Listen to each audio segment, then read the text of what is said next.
Hi guys, welcome back, and today I will share you guys 5 useful tips to increase your 3DsMax workflow and also to decrease your rendering time as well. Want to know more about it?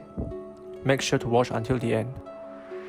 Before we start, make sure to subscribe to my channel and turn on notifications so that you'll be notified once I posted a new video. Well, let's get started.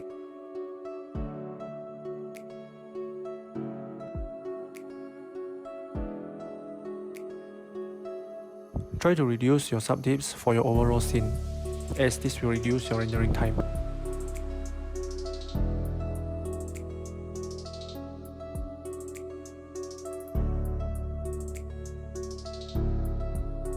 Lights.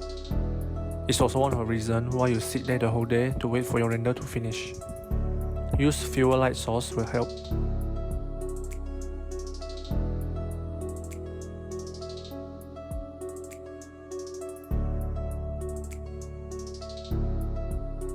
Moving on, it is advisable to remove everything that isn't visible when you render.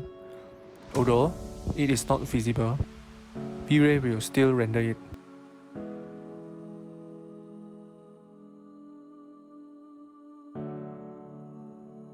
To smoothen your workflow, use Instant instead of Copy.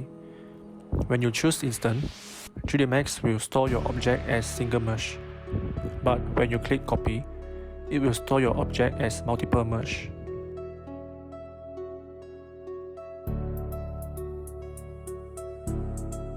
Last but not least, always reduce your polygon. The more polygon you have in your scene, the more RAM the software you need, and then it will automatically slow down your workflow.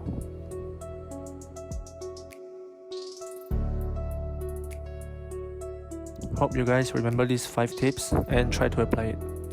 If you like this video, hit the like button and share to your friends. See you guys in the next video.